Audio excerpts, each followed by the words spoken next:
বিসমিল্লাহির রহমানির রহিম। প্রিয় শিক্ষার্থী বন্ধুরা, এসকে ম্যাথ কোচিং সেন্টারের পক্ষ থেকে সবাইকে স্বাগত জানাচ্ছি। আমি মোহাম্মদ সাইফুল ইসলাম কাকুন নতুন একটি টিউটোরিয়ালে।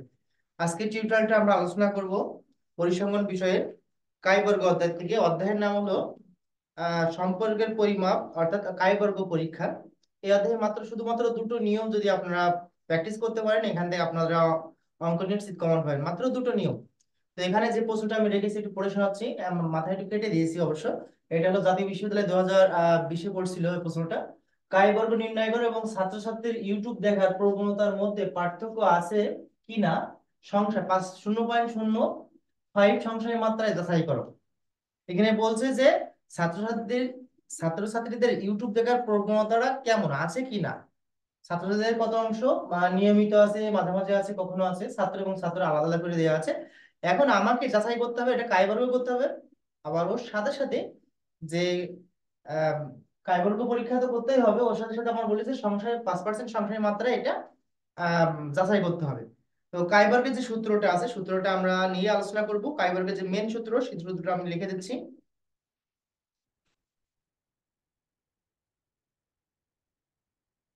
কাই বর্গ আমরা কি এক্স স্কয়ার বলে থাকি, কাই বর্গকে এক্স স্কয়ার বলে থাকি। সূত্র হলো summation F O minus F E whole square by F E. এখানে বোঝার বিষয় আছে যে এফ ও কি এফ ই কি, এটা জিনিসটা আপনার মাথায় রাখবেন। এখানে একটা জিনিস মনে রাখবেন যে এফ ও আর এফ ই, এই দুটো জিনিস খেয়াল রাখলে হয়ে যাবে। হ্যাঁ, যেটা প্রশ্নই দেয়া থাকে সেটা হলো এফ ও। দুটো জিনিস খেয়াল রাখবেন মাথায়। এখানে দুটো জিনিস, এই যে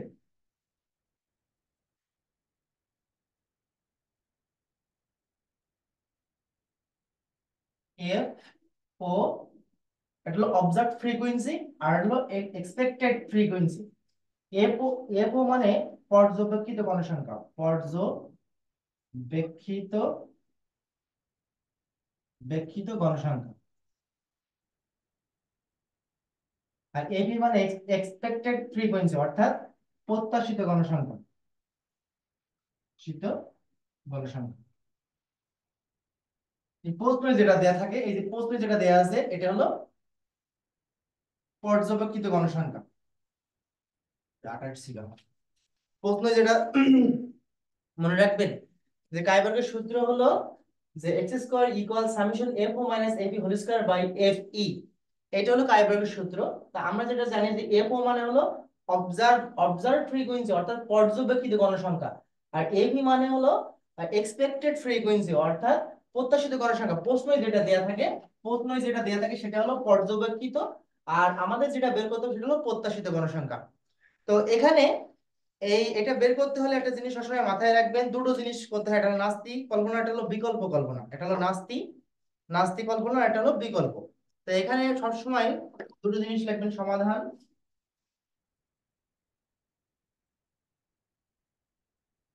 সমাধান নাস্তি কল্পনা, এইচ এইচ ও মনে রাখবেন, এইচ ও নীল হাইপোথিস। এখানে কি লিখবো, আর হচ্ছে বিকল্প কল্পনা, বিকল্প কল্পনা। H one alternative, alternative hypothesis. একটা হলো নীল হাইপোথিস, এটা হলো অল্টারনেটিভ হাইপোথিস, মনে থাকবে। আচ্ছা, আমি একটু রিপিট করছি, যেহেতু আজকে প্রথম ক্লাস এই কাই বর্গের। আর অনেকদিন আমার ক্লাসটা গ্যাপ গেছে, তো নিজের ভিতরে একটু জড়তা কাজ করছে। অনেকদিন ক্লাস, এমনি অসুস্থ আজকে, এমনি এই সপ্তাহ জুড়ে অসুস্থ। তারপরে আমি বেশি কথা বলাবো না। প্রশ্নটা হলো যে কাই বর্গ নির্ণয় করতে হবে একটা পার্ট, আর একটা পার্ট হলো যে 5% সংখ্যার মাত্রায় যে ইউটিউব দেখার প্রবণতা ছাত্রছাত্রীদের মধ্যে আছে কিনা। এখন কাইবর্গের সূত্র তো আমরা জানলাম যে X square equal summation F O minus F E whole square by F E. F O হলো আছে অবজার্ভ ফ্রিকোয়েন্সি, আর এফ ই মানে এক্সপেক্টেড ফ্রিকোয়েন্সি, অর্থাৎ বাংলায় বলে পর্যবেক্ষিত গণসংখ্যা, আর এটাকে বলে প্রত্যাশিত গণসংখ্যা।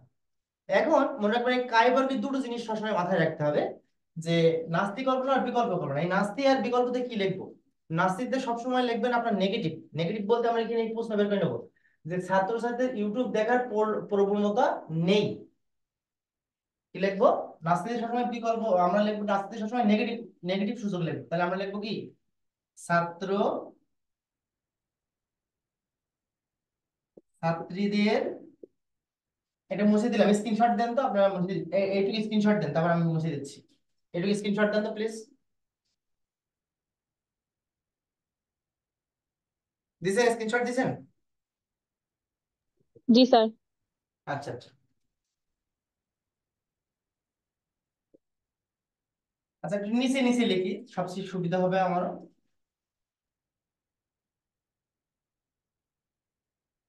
নাস্তিক কল্পনা, এইচ ও, নীল হাইপোথিসিস, এখানে লিখবেন নেগেটিভ, অর্থাৎ এখানে ইউটিউব লিখবো ছাত্র ছাত্রীদের ইউটিউব দেখার প্রবণতা নেই বা নাই। আচ্ছা, আর বিকল্প লিখবো, বিকল্প কল্পনা এইচ অন লিখবো ছাত্র ছাত্রীদের ইউটিউব দেখার প্রবণতা আছে। এই দুটো জিনিস সবসময় মাথায় রাখতে হবে। এটা যে কোনো অঙ্কে, কিন্তু যে কোনো অঙ্কে, যে কোনো অঙ্কে এই দুটো জিনিস লিখতে হবে। কাই বর্গের যে কোনো অঙ্কে এই যে নাস্তি আর বিকল্প, তোমাকে আগে খুঁজে নিতে হবে এখানে প্রশ্নটা কি বলছে। যে এখানে বলছে দেখো, কাই বর্গের ন্যায় করতে বলছে, সেটা তো আলাদা বিষয়। বলছে ছাত্র ছাত্রীদের ইউটিউব দেখার প্রবণতার মধ্যে সম্পর্ক আছে কিনা। তা আমি নাস্তিক কল্পনাটা সবসময় নেগেটিভ লিখবো, অর্থাৎ না, সম্পর্ক হবে না। আর বিকল্প সবসময় পজিটিভ লিখবো, লিখবো হ্যাঁ। এইটুকু কি বুঝতে পেরেছেন আপনারা? আমি না একদম বুঝতে পেরেছেন? जी सर। আচ্ছা, এখন আমার বের করতে প্রশ্ন কি দেয়া থাকবে, প্রশ্ন যা দেয়া আছে এটা কি বলে, কি দেয়া আছে? এফ ওর মান, এফ ওর মান অর্থাৎ পর্যবেক্ষিত কোন সংখ্যা প্রশ্ন দেয়া থাকে। এখন যা আছে এর পরের অংশটা আমি এই পাশেই করছি। কয়টা ঘর আছে? 1 2 3 4টে রো আছে, আমরা 5টা রো কাটবো। 1 2 3 4 5, আর এখানে 3টে আছে, এখানে 4টে কাটবো আমরা, 4টে কাটবো। আচ্ছা, এইটা একটু ছোট করে লিখছি, ইউটিউব দেখার প্রবণতা, যা যা লেখা আছে আমি সেটা লিখছি। ছাত্র ছাত্রী নিয়মিত, নিয়মিত, মাঝে মাঝে, মাঝে মাঝে,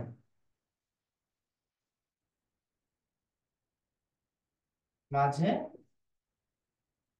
মাঝে, কখনোই না, কখনো না। কি কি আছে? 72, 28। আচ্ছা আমার মনে হচ্ছে এটা মানটা, মানটা মনে হয় ভুল আছে, মানটা মনে হয় ভুল আছে। মানটা আমি একটু চেক করে নিছি, এত ডিফারেন্স তো হওয়ার কথা না। মেবি 20 সালের বোর্ডে।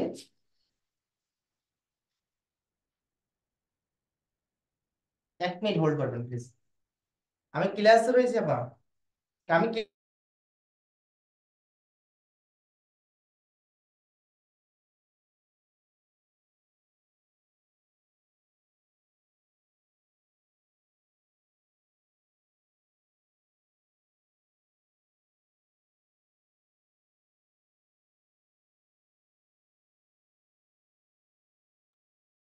আচ্ছা, এখানে 72 দেওয়া আছে, প্রশ্নে 72 দেওয়া আছে, যাক যেটা আছে সেটা দিয়ে দেবো। 28,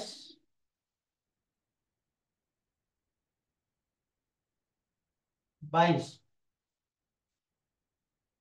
28, 22, 28। আমার মনে হচ্ছে এটা ডিস্টেন্স একটু দেখেন তো আপনারা, আপনার কাছে ন্যাশনাল ইউনিভার্সিটির কোনো গাইড আছে, গাইড বই বা আছে? যে 20 সালের এটা আমার মনে হচ্ছে এটা কনফিউশন, 72 না বা 27টা দেশ হবে, এত এত ডিস্টেন্স তো হবে না, হওয়ার কথা না। কারো কাছে কি আছে?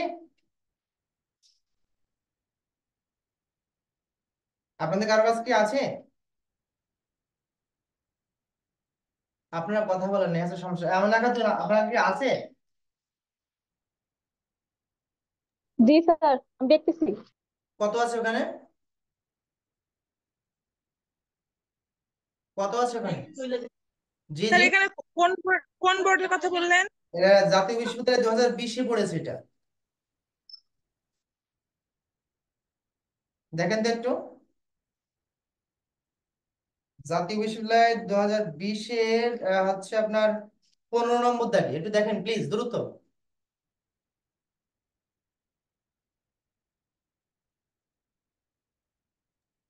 স্যার আমার বইটা স্যার এখানে ঠিক নাই। আছে তো? 72-এ আছে না? স্যার আচ্ছা ঠিক আছে। আচ্ছা, আমরা 72 ধরে করে দিচ্ছি, ঠিক আছে। আচ্ছা, জি স্যার। এখন প্রশ্নটা হলো, আমরা ভালো করে বলতে পারি এই প্রশ্ন যা আছে এখানে কিন্তু তাই লিখেছি, আমরা লিখেছি না? আমি লেখা ধরে 1 মিনিট থাকেন, এখানে যা আছে জি তাই স্যার। লিখেছি। এই যে বাড়তি ঘর কাটলাম, এই মোট লিখবো, তাই কি লিখবো? মোট। এখন লিখবো মোট, মনে থাকবে মোট। এখন এই এই 6টার মান আছে, একটা দুটো তিনটে চারটে পাঁচটা 6টা মান দেওয়া আছে, তাহলে এগুলো আমরা সেল এরকম করে মার্ক করে দেবো, A B C D E F. আমার কথা কি বুঝতে পেরেছেন আপনারা? আমার কথা কি বুঝতে পেরেছেন? আমি না কথা জি বুঝতে স্যার। পেরেছেন? এটা কি স্যার সবসময় কিভাবে এ বি পাশাপাশি দেওয়া লাগবে নাকি হ্যাঁ, সিরিয়ালে একটু দিয়ে পর পর করলেও হবে? পাশাপাশি দেবেন। এ বি এই রো শেষ করে পরে রো চলে আসবেন, সি ডি তারপরে রো, ঠিক আছে, ই এফ। জি স্যার। আচ্ছা, এবারে আমরা মোটটা করে ফেলবো, মোটটা আমরা করে ফেলবো, ঠিক আছে। আমরা কাই মারবো মানে এমনি এমনি যোগ করে এখানে মারবো, রো গুলো যোগ করে এখানে বসাবো, তাহলে 72, 72 যোগ কত? 28, 100। আচ্ছা, 22 যোগ 28, 50। 22 যোগ 28, এখানেও 50। আচ্ছা, এবার এইটা যোগ করবো, এমনি এখানে বসাবো, কলামগুলো যোগ করে নিচে বসাবো, তাহলে 72 যোগ 28 যোগ 22, 122। আচ্ছা, এবার এইটা যোগ করে এখানে বসাবো, 28 যোগ 22 যোগ 28, 75। দেখেন এইটারে যোগ করে এখানে বসাবো অথবা এইটারে যোগ করে এখানে বসাবো, মানে এই কোনাকুনি যোগ আর এই যোগটা ফলাফলটা সমান হবে, 200। এইটুকু কি কারো বোঝার অসুবিধা আছে? আমি না খাতুন, আপনি বুঝেছেন এইটুক? যেটুকু বললাম এটুকু জি বুঝেছেন? স্যার। জি স্যার। স্যার আরেকবার বুঝান, বুঝি নাই। আচ্ছা, আমি বারবার বলছি যে প্রশ্নটা দেয়া ছিল কি কি, এইটুকু, এই চারটে 6টা অংশ দেয়া ছিল না প্রশ্ন, এই 6টা অংশ দেয়া ছিল তো। কে কথা বলে একটু আনমিউট করেন তো প্লিজ, আনমিউট করেন। জি স্যার, দেওয়া ছিল।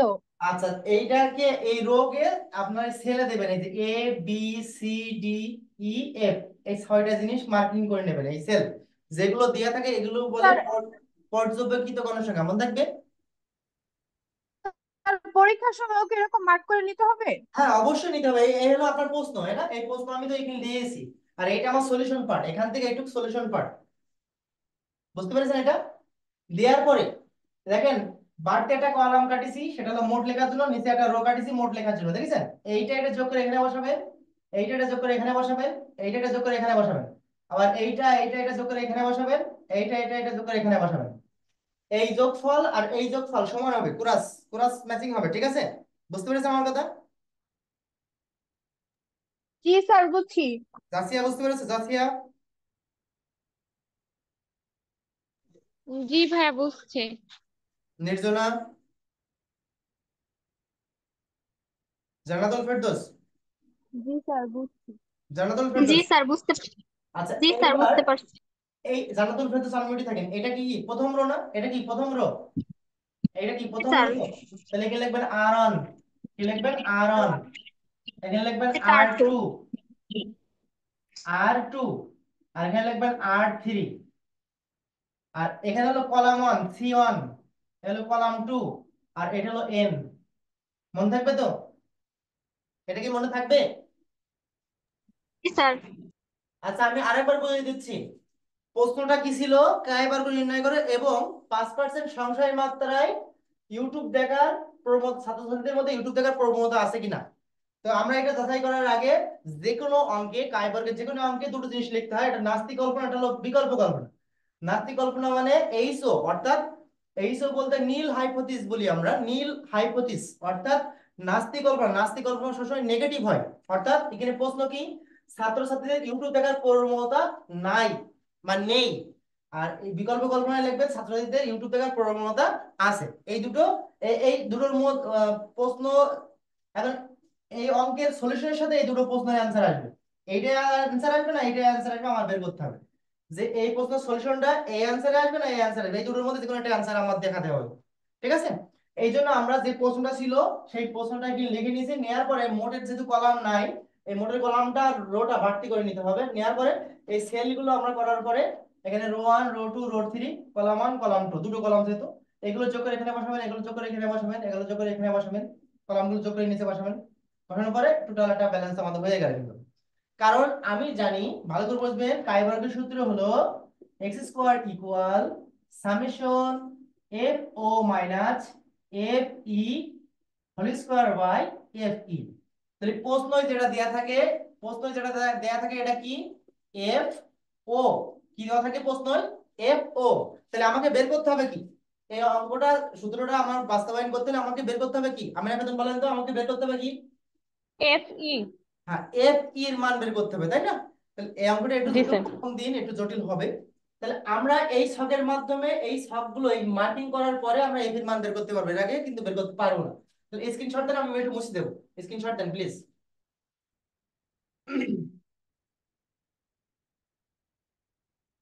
দিছেন? জি স্যার। আচ্ছা, আচ্ছা আমরা লিখবো প্রত্যাশিত গণসংখ্যা এফ ই নির্ণয়। কি লিখবো? প্রত্যাশিত গণসংখ্যা, ওর পরে এর পরে এটা লিখবেন না কিন্তু, এই ছকের পরে এটা লিখবেন, প্রত্যাশিত গণসংখ্যা এফ ই নির্ণয়। আচ্ছা, লিখে প্রথম এসএল এর মান বের করবেন। এসএল কই দেখেন তো, এই যে এসএল কি দেখছেন, আমার কথা জানা তো, আনমিউট করেন প্লিজ। G sir. এসএল সরাসরি রোতে কি আছে, আর ওয়ান। ওয়ান। আর কলামে কি আছে, সি ওয়ান।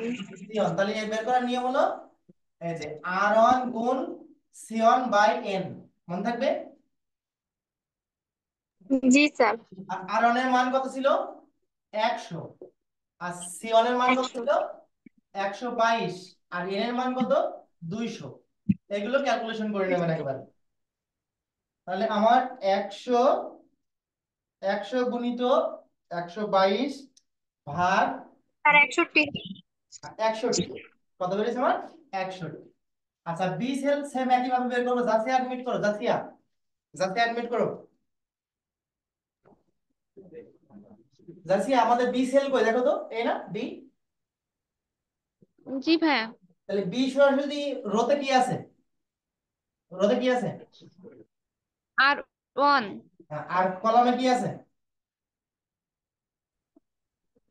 কলাম বরাবর কি আছে, সি টু। সি2। তাহলে এর সূত্র হবে কি, ই আর টু। ওয়ান গুণ সি2 বাই এন। আর1 এর মান কত, 100। আচ্ছা, সি2 কত, 78। আর টোটাল এন এর মান হলো 200। ক্যালকুলেশন করতে পারবেন তো এইভাবে, 100 গুণ 78 ভাগ 200, 39, 3 9। আচ্ছা, এইটুক বোঝার কারণে অসুবিধা আছে কি, কারণ কারো বোঝার অসুবিধা আছে কি, নির্জনা বুঝতে পেরেছেন, নির্জনা, নির্জনা, নির্জনা আনমিউট করেন প্লিজ। না স্যার। নির্জনা, নির্জনা বুঝতে পেরেছেন, কথা না বললে আমি বুঝবো কিভাবে, জি স্যার, বুঝতে পারছি। একটু লাউডলি বলবেন প্লিজ, একটু লাউডলি বলবেন। জি স্যার। জি স্যার, বুঝতে পারছি। আচ্ছা, ওকে, আপনার কথা শোনা যাচ্ছে না ভালো, এই জন্য আমি রিপিট করলাম। ঠিক আছে। আচ্ছা, এইবার সাদিয়া রহমান, আনমিউট করেন তো, সাদিয়া রহমান। হ্যাঁ স্যার বলেন। আচ্ছা এবার মান বের করবো কার মান? সির মান। সি সূত্রটা বলেন। সি সূত্র কি হবে তাহলে? সি এর সূত্র হবে C1। সি সি এটা রোতে আগে যাবেন, রোতে আগে যাবেন, সবসময় রোটা আগে করবেন। যে কোনো একটা আগে করলে হয়, কিন্তু রোটা আগে করবেন। আর টু গুণ R3। R2 না সি নাই? R3 R2 ই হ্যাঁ, R2 গুণ R2 গুণ কি হচ্ছে? R2 গুণ C1। আপনি বুঝতে পারেননি ভালো মনে হয়, খেয়াল করেন। এই যে সি দেখেছেন এটা, হ্যাঁ দেখছেন? এই সরাসরি রোতে কি আছে? হ্যাঁ R2। হ্যাঁ আর সিতে কই কি আছে? C1। C1 হ্যাঁ। আচ্ছা ক্যালকুলেশন গুলো একদম করবেন তো, মান পাতায় দ্রুত করবেন, যেহেতু সময় অনেক কম। 50 গুণিত কত? 122 বাই 200। ডি এর মান বের করবো, মিট করেন আপনি প্লিজ। ডি এর মান R2 গুণ C2 বাই n। ই এর মান R3 গুণ C1 বাই n। আচ্ছা এফ এর মান, আচ্ছা এফটা আমি এই পাশে লিখছি, এফ এর মান R3 গুণিত C2 বাই n। ক্যালকুলেশনটা গুলো করে দেন তো, মানগুলো বসায়। কেউ করেছেন ক্যালকুলেশনটা? ক্যালকুলেশন গুলো কেউ করেছেন? স্যার যাচ্ছে। সি এর মান হবে হচ্ছে 30.5, 30.5। আচ্ছা ডি এর মানটা একটু বলি আমরা, ডি এর মান কত? R2 50। স্যার সি এর মানটা আচ্ছা না, আমি একটা করছি, সি এর মানটা কত হয়েছে? 30.5। 30.5। জি স্যার। আচ্ছা তারপর একটা বের করেছেন? 19.5। আচ্ছা এটা 50 গুণ কত ছিল? 50 গুণ 50 গুণ 78/200। 78/200, এর উত্তর কত হয়েছে? এটা হচ্ছে 19.5। 19.5। ঠিক বলছি? 19195, 19.5। আচ্ছা আমি এটা ক্যালকুলেশন করেছি, 50 গুণ 78 ভাগ 200, ও সরি 90, এটা আচ্ছা। তারপর এটা কত? তারপর এটা হচ্ছে 50 × 122/200। 50 50। ইন্টু 122 না? জি স্যার, 122/200। পরেরটা অ্যানসার কত? এটা হচ্ছে 30.5, 30.5। আচ্ছা আর এটা? আর এফ একটা হচ্ছে 50, 50 × 78/200। কত হয়েছে? এটা হচ্ছে 19.5। 19.5। আচ্ছা ওকে, কারো বুঝতে অসুবিধা আছে এই পর্যন্ত? জি স্যার। আচ্ছা যদি ক্লাস করতে করতে ডিসকানেক্ট হয়ে যায়, দ্রুত কানেক্ট করবেন, ঠিক আছে? কারণ আপনারা জানেন তো আমরা 40 মিনিট পর পর ডিসকানেক্ট হয়ে যায়। আচ্ছা এই এই পর্যন্ত বের করতে কারো সমস্যা হয়েছে কিনা একটু জানতে চাচ্ছি আমি। না স্যার। আচ্ছা আমি না খাতুন। না স্যার। আচ্ছা এখানে যদি কলাম একটা বেশি থাকতো তাহলে কি সমস্যা হতো আপনাদের? কলাম যদি একটা বেশি হতো তাহলে C3 হতো। আচ্ছা কলাম কলাম যদি একটা বেশি হয় সেই ক্ষেত্রে আমরা কত আগামী দিন শিখবো ওটা, হ্যাঁ? আচ্ছা এখন যে আমার মেন ছক, স্ক্রিনশট দেন তো মেন ছক গুলো। আমরা এগুলো কি খাতায় কারো তোলা আছে? এটা তুলছেন কেউ? জানো তো তুলছো? হ্যাঁ স্যার তুলসী। আচ্ছা ঠিক আছে, এটা লাগবে কিন্তু আমার। আচ্ছা স্ক্রিনশট দেন প্লিজ, স্ক্রিনশট দেন। দিছেন?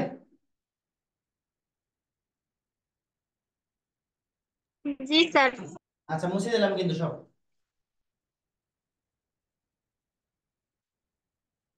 আমাদের সেল কটা? A B C D E F, 6টা সেল ছিল, তাহলে আমরা ঘর কাটবো 7টা। 7টা রো কাটবো, মনে থাকবে? 1 2 3 4 5 6 7। এখানে লিখবেন, প্রথমে লিখবেন সেল, কি লিখবেন? সেল। তারপর লিখবেন FO, তারপর লিখবেন FE। আচ্ছা এইগুলো আমরা আগে ঠিক করে নিই। এই টেবিলের নামটা কি দেবেন? এই টেবিলের নামটা কি দেবেন আপনারা? খেয়াল স্যার রাখবেন। F O minus F. না না, আমি তো বুঝতে পারছি, ওটা ওটা না, আপনি ওটা বলছেন।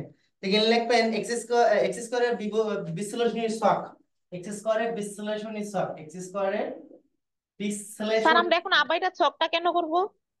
জি জি।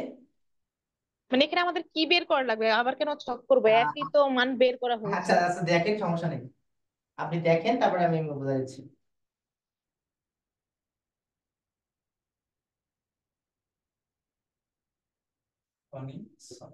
আচ্ছা খেয়াল করি, সেল কি ছিল? এ, B, C, D, E, F, এই কটা সেল ছিল না? আচ্ছা এফ এর মান কি ছিল? বইতে প্রশ্ন কি কি দেয়া ছিল? এ সেলে এফ এর মান কত ছিল? প্রশ্ন কি কি ছিল একটু বলেন তো। এ বি যেখানে দিছিলাম আমরা, এ বি কি দিছিলাম প্রশ্নে? প্রশ্নে এ বি দিছিলাম প্রথম 72 না? এর মান দিছিলাম 72, তাই জি তো? স্যার। জি 72, স্যার। 28। তারপর 28, তারপরে 28। তারপর তারপরটা 28, তারপরটা 22, জি স্যার ডি 22। হচ্ছে 22, 22, তারপরটা ই ই 22, 22, 28। এফ হচ্ছে 28। আচ্ছা এফ এর মান একজন বলেন। এফ এর মান, এফ এর সেলে কত উত্তর হয়েছে? এফ এর এ সেলে কত উত্তর হয়েছে? এফ মান, এটা হচ্ছে স্যার 61। 61। আচ্ছা বি সেলে তারপর হচ্ছে 39, 39, তারপরটা 30.5, 30.5, তারপরটা তো 19.5, 19.5, তারপরটা তারপর 30.5, 30.5, তারপরটা 19.5। 19.5। আচ্ছা আমার টার্গেট হলো কি, ভালো করে বুঝবেন, X square equal summation F O minus F E whole square by F E বের করা। তাহলে সর্বপ্রথম এটা কি করব? F O minus F E, এটা বের করব। তারপর F O minus F E whole square বের করব। তারপর বের করব F O minus F E whole square by F E. একেবারে তিনটে কলাম যেটা ধরবেন ক্যালকুলেটরে, একবারে তিনটে শেষ করবেন একবারে। মানে একটা করে করতে গেলে আপনার অনেক দেরি হবে, ও না করে আমরা কি করবো, একবারে আমার কথা বুঝবেন ভালো করে। প্রথমে এটাতে এটা বিয়োগ করবো, এই যে এটা বেরোবে। তাহলে 72 মাইনাস 61, উত্তর হচ্ছে 11। কি করবেন? 11, ওইটাকে স্কয়ার করলে এটা বেরিয়ে যাবে। তাহলে এটাকে যদি আমরা স্কয়ার করি 121, ওর সাথে ভাগ দেবো কি? ভাগ দেবো এফি, এটার সাথে ভাগ দেবো কি? এফি 61 ভাগ 61। পয়েন্ট এবারে দুটো বেশি সংখ্যা রাখবেন না, 1.983, তাহলে আমরা 98 দেবো। এটা কি বুঝতে পেরেছেন? এটা কি বুঝতে পেরেছেন? জি স্যার। আমি আবার বলছি, যে এই তিনটে একবারে বের করবেন তাহলে আপনাদের সুবিধা হবে, মানে আপনার দূরত্ব হবে এবং নির্ভুল হওয়ার সম্ভাবনা বেশি। দেখেন 28 মাইনাস 39, উত্তর হচ্ছে -11। -11কে যদি আমরা স্কয়ার করি তাহলে প্লাস হয়ে যাবে, এটা 121। এই 121 কে আমরা ভাগ দেবো কি দিয়ে? 121 কে ভাগ দেবো এই যে 39 দিয়ে, ভাগ 39, 3.10। আচ্ছা এখনই ডিসকানেক্ট হতে দূরত্ব ক্যালকুলেশন করে নেবো আমরা, হ্যাঁ। 28 মাইনাস 30.5 মাইনাস 2.5, এটাকে স্কয়ার করব তাহলে প্লাস হয়ে যাবে 6.25, এটার সাথে ভাগ করব এটা, ভাগ 30.5। 0 ভুল গেলে বলবেন, 20 হচ্ছে, তাহলে 20 দিলে সমস্যা নেই। 22 মাইনাস 19.5 আচ্ছা 2.5, এটাকে যদি আমরা স্কয়ার করি 6.25, এটাকে যদি আমরা ভাগ করি 19.5 দিয়ে 0.32, তারপরটা 22 মাইনাস 30.5 মাইনাস 8.5, এটাকে যদি আমরা স্কয়ার করি 72.25, এটাকে যদি আমরা ভাগ করি ভাগ 30.5, 2.368 রয়েছে, তাহলে আমরা লিখবো 37। তারপরে 28 বিয়োগ 19.5, 8.5, এটা যদি আমরা স্কয়ার করি 72.25, এটাকে যদি এটা 19 পয়েন্ট ভাগ দিই 19.5, 3.70। আচ্ছা এইটুকু কি বোঝা গেছে? এইটুকু কারো বোঝার অসুবিধা আছে? আমি না কথা বুঝতে পেরেছেন? জি স্যার। আচ্ছা, জাসিয়া বুঝতে পেরেছেন? এক্ষুনি ডিসকানেক্ট হয়ে যাবে, দ্রুত কানেক্ট করবেন সবাই, ঠিক আছে? দ্রুত ভাইয়া। কানেক্ট। জাসিয়া বুঝতে পেরেছো? জি ভাইয়া বুঝতে পারছি। আচ্ছা, জান্নাতুল ফেরদৌস, জি স্যার বুঝতে পারছি। নাদিয়া রহমান, ঐশী, উর্মি। হ্যাঁ স্যার বুঝতে পারছি। আচ্ছা আচ্ছা।